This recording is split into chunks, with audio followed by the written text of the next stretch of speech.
Hello friends, તો આજે હું એક ખૂબ જ મહત્ત્વની વાત કરવાનો છું, જેમાં તમે તમારા ફેમિલી મેમ્બર અને ફ્રેન્ડ સર્કલ કોઈ પણ જગ્યાએ જ્યારે તમે બહાર જાઓ છો ત્યારે તમે તેને ટ્રેક કરીને તમારા મોબાઈલમાં જોઈ શકો છો કે મારો છોકરો અથવા તો મારી છોકરી, મારી દીકરી, દીકરો, ગર્લફ્રેન્ડ, બોયફ્રેન્ડ ક્યાં પહોંચ્યા છે, કેવી રીતે પહોંચ્યા છે. જ્યાં તમે ડેઇલી માટે દૂર અપડાઉન કરતા હોય અથવા તો જ્યારે બહાર જાઓ ત્યારે તમારા ફેમિલી મેમ્બરને સુરક્ષિત રાખવા માટે તમે આનો ઉપયોગ કરી શકો છો. આનો ઉપયોગ હવે કેવી રીતે કરવાનો છે? આનો ઉપયોગ કેવી રીતે કરવાનો છે? જે ગૂગલ મેપની અંદર જ એક જબરજસ્ત ફીચર્સ છે, live location. Live location trace કરીને તમે લાઈફ ટાઈમ માટે જો આ વસ્તુ એકવાર કરી લીધી ત્યાર પછી તમારે દર વખતે કરવાની જરૂર નથી. તે કયા સમયે ક્યાં છે, કેવી રીતે છે, ક્યાં ઊભા છે, કેટલો સમય છે, આ બધી જ વસ્તુ તમે જાણી શકશો. તેના ફોનની અંદર બેટરી કેટલી છે એ પણ તમે જાણી શકશો. તો આ બધું ઘણીવાર ખૂબ જ મોટા પ્રોબ્લેમ ક્રિએટ થઈ જાય છે, ત્યારે આ ખૂબ જ કામમાં આવે છે. તો આના માટે તમારે શું કરવાનું છે ચાલો જોઈ લઈએ. અહીંયા જોઈ લો, ઉપર ગૂગલ મેપ તમારા ફોનમાં પહેલેથી હશે, તેને ઓપન કરવાનો છે. જો તમે પહેલી વાર હોય તો બધી પરમિશન આપી દેવાની છે. હવે અત્યારે જે આ પ્રોસેસ પહેલાં હું બતાવું છું એ પ્રોસેસ તમારે શું કરવાની છે. એક્ઝામ્પલ માટે આ સમજો કે આ એક પિતાનો ફોન છે. હવે તમારો દીકરો ક્યાં જાય છે, ક્યાં છે, કેવી રીતે છે એ ચેક કરવું હોય તો આ તમારે તેના ફોનની અંદર પ્રોસેસ કરવાની છે. તો ત્યારથી શું કરવાનું છે કે આ ફોનનું લોકેશન હંમેશા માટે મારે બીજા ફોનમાં જોવું છે. તો શું કરવાનું છે કે આ ફોનમાંથી મારે લાઈવ લોકેશન બીજા ફોનમાં મોકલવું પડશે.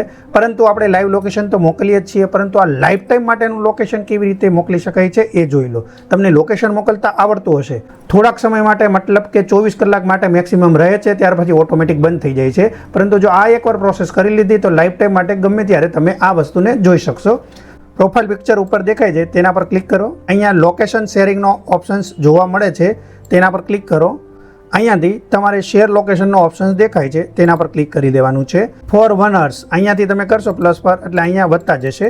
અહીંયા મેક્સિમમ 24 કલાક આવે છે, 1 day જોઈ લો. 1 day આવે એટલે કે 24 કલાક, એનાથી વધારે અહીંયા મોકલી શકાતું નથી. હવે અહીંયા નીચેનો જે ઓપ્શન દેખાય છે until your turn this of, તો અહીંયા શું થાય છે એ સિલેક્ટ કરી લીધું તો તમારે લાઈફ ટાઈમ માટે જ્યાં સુધી તમે બંધ ના કરો ત્યાં સુધી સામેવાળા ફોનમાં લોકેશન એ લોકો જોઈ શકશે. પરંતુ આ એકવાર કરી લીધું તો સામેવાળા ફોનમાં ખબર નહીં પડે. તે ખૂબ જ જાણકાર હશે તો આ વિશે આઈડિયા આવશે. તો આને તમારે તમારા દીકરાના ફોનમાં અથવા તો તમે જેનું જોવા માંગતા હોય તેમાં કરી લેવાનું છે. ત્યાર પછી અહીંયા જોઈ લો, મોબાઈલ નંબર આપશો તો અહીંયા મોબાઈલ નંબરમાં કરશો તો મેક્સિમમ 24 કલાક જશે. જોઈ લો, અહીંયા હું કરી બતાવું છું. શેર પર ક્લિક કર્યું તો અહીંયા હમણાં લખેલું આવી જશે. આ રીતે જો સાદો મેસેજ જાય તો અહીંયા જોઈ લો મેક્સિમમ 24 કલાકનું જ જાય છે. તો આપણે એ નથી કરવું, નવું કરવું છે. તો શું કરવાનું છે તો તેના માટે અહીંયા ફરીવાર ક્લિક કરો. લાઈફ ટાઈમ માટે આપણે કરવું છે તો ફરીવાર લોકેશન શેરિંગ પર ક્લિક કરો. અહીંયા તમે જો એકવાર કર્યું હશે તો અહીંયા લિસ્ટ બતાવશે, જેટલા પણ શેરિંગ તમારા ફોનમાંથી થઈ રહ્યા છે તો અહીંયા લિસ્ટ બતાવશે. કોઈએ પણ તમારા ફોનનું કર્યું હશે તો. નહીં તો તમારે શું કરવાનું છે, ન્યૂ શેર પર ક્લિક કરો. Until this your turn this of વાળો જે ઓપ્શન છે તેને સિલેક્ટ કરવાનું ના ભૂલતા, ખૂબ જરૂરી છે. અહીંયા લાસ્ટમાં જતા રહ્યો, લાસ્ટમાં મોરનો ઓપ્શન્સ આવશે, તેના પર ક્લિક કરો. અને અહીંયા શું કરવાનું છે, અહીંયા ઈમેલ આઈડી સિલેક્ટ કરવાની છે. આ વસ્તુનું ધ્યાન રાખવાનું છે, જો મોબાઈલ નંબરમાં મેસેજ અથવા તો વોટ્સએપમાં કે કોઈ પણ બીજી જગ્યાએ ટ્રાન્સફર કર્યું તો મેક્સિમમ 24 કલાક સુધી લોકેશન શેર થશે, તેનાથી વધારે નહીં થાય. તો અહીંયા તમારે શું કરવાનું છે, તમારી ઈમેલ આઈડીમાં મોકલી દેવાનું છે. હવે ઈમેલ આઈડી તમારે જે કોઈ ઈમેલ આઈડીમાં મોકલવું હોય, એક્ઝામ્પલ તરીકે મેં આ ઈમેલ આઈડીમાં મારે મોકલવું છે, જે મારી જ ઈમેલ આઈડી છે. હું તમને આ જ ફોનની અંદર છે તો બંને પ્રોસેસ કરીને બતાવીશ. ત્યાર પછી સેન્ડ કરી દો. જેવી સેન્ડ કરશો એટલે એ ઈમેલ આઈડીમાં એક નોટિફિકેશન જાય છે. હવે ત્યાંથી તે કઈ રીતના જોઈ શકાય ચાલો જોઈ લઈએ.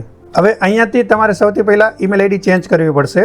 અહીંયાથી આ જાઓ અને આપણે આ ઈમેલ આઈડીમાં અહીંયા મેં મોકલેલું છે. તો અહીંયા ત્યાર પછી સામેના ફોનમાં આ પ્રોસેસ કરવાની છે. અહીંયા પ્રોફાઇલ પર ફરીવાર ક્લિક કરો. ધેન અહીંયા લોકેશન શેરિંગ પર ક્લિક કરો. તો અહીંયા જોઈ શકો છો નીચે ઓટોમેટિક નામ આવી જશે, જે તમે સામેના ફોનમાં જે જીમેલ આઈડીમાંથી મોકલી છે એ જીમેલ આઈડી અહીંયા શો કરશે અને એનું નામ દેખાઈ જશે. હવે તેના પર તમારે ક્લિક કરવાનું છે. ત્યાર પછી અહીંયા એ ક્યાં છે એ અહીંયા દેખાઈ જશે. અત્યારે હું જોઈ લો, બંને એક જ ફોનમાંથી મેં કર્યું છે એટલે બંનેના લોકેશન અહીંયા જ બતાવે છે. પરંતુ જો એ દૂર હશે તો અહીંયા ડાયરેક્શન પર ક્લિક કરીને તમે જ્યારે જોવા માંગો છો કે તે વ્યક્તિ ક્યાં છે તો આ રીતે તમારે જોવાનું છે. અહીંયા ડાયરેક્શન પર ક્લિક કરી દો તો અહીંયા તે વ્યક્તિ પાસે તમે ડાયરેક્ટ પહોંચી શકશો અને ક્યાં છે ક્યાં નથી એ બધું જ અહીંયાથી તમે જોઈ શકો છો. ખૂબ જ સિમ્પલ રીત છે.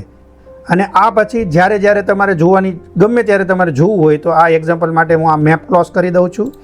આ રીતે તમારે ગમે ત્યારે સામેવાળા વ્યક્તિના ફોનમાં જોવું છે તો તમારે આ ગૂગલ મેપ ઓપન કરો, પ્રોફાઇલ પિક્સ પર ક્લિક કરો, લોકેશન શેરિંગ પર જાઓ અને અહીંયા તેનું ડિટેલ્સ જોવા મળશે, તેના પર ક્લિક કરો. અહીંયા ફરીવાર ડાયરેક્શન પર ક્લિક કરી દો તો એ વ્યક્તિ ક્યાં છે અહીંયાથી ઝૂમ કરીને જોઈ પણ શકો છો, બધું જ કરી શકો છો. એ તમારે દર વખતે બીજી કોઈ પ્રોસેસ કરવાની જરૂર નથી.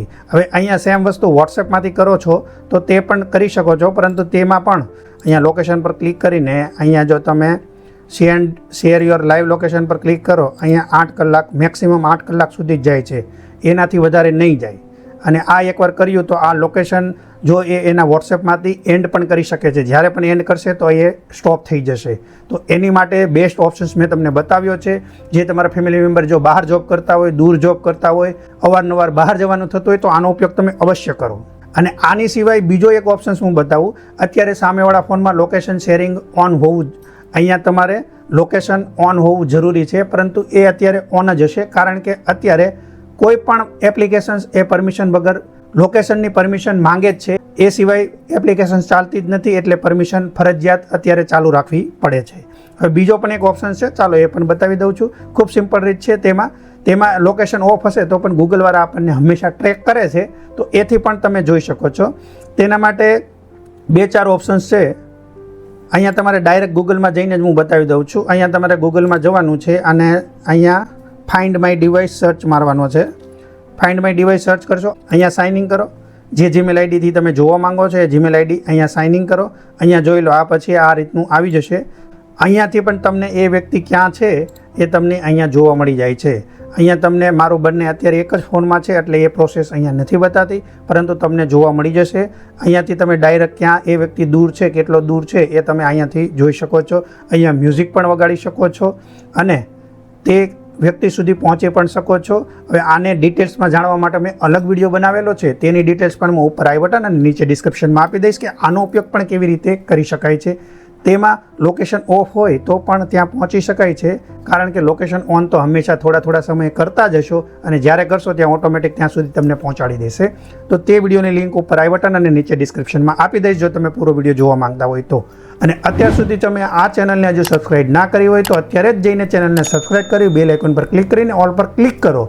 તેથી જ આવા નવા વિડીયોની નોટિફિકેશન સૌથી પહેલાં તમને મળી શકે. તમે તમારા કિંમતી ટાઈમમાંથી ટાઈમ કાઢીને વિડીયો અહીંયા સુધી જોયો તે બદલ તમારો ખૂબ ખૂબ આભાર. ફરી મળીશું આવા જ કોઈ બીજા વિડીયો સાથે.